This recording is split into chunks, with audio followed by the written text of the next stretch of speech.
There's a popular question, is the housing bubble still afloat or is it about to burst? Joining us now with his perspective is Jim Randel. He's a real estate attorney and the author of Confessions of a Real Estate Entrepreneur. Jim, I really like your book because you map out for those people trying to make money in the real estate market that you really have to be realistic in how you go about it.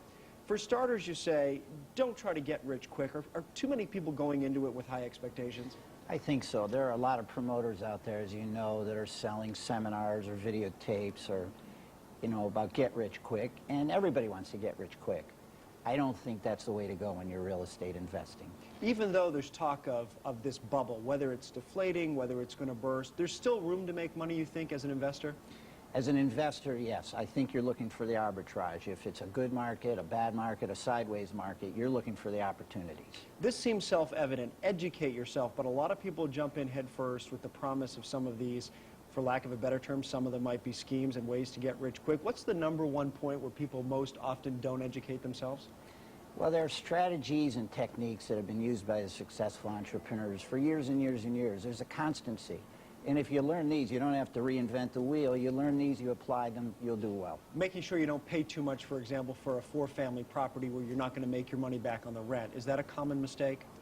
Well, there's a lot of emotion people take to it, and there are a lot of mistakes when you put your emotion ahead of your reason. Some of these bidding wars, I think, are sort of hinged on the emotional factor, do they not? You sort of get involved emotionally, and the next thing you know, you've sort of bid outside of your range?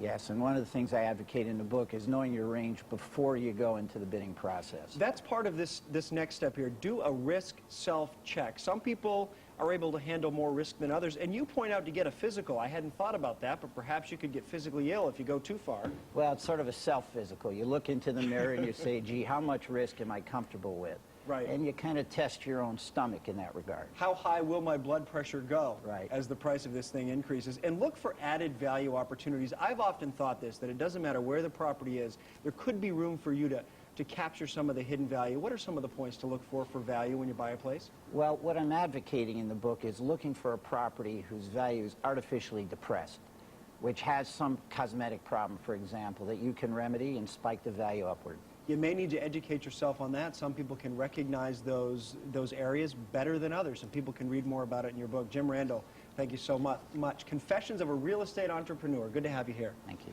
And remember, you can get the latest business news anytime at our website, Moneyscope.com.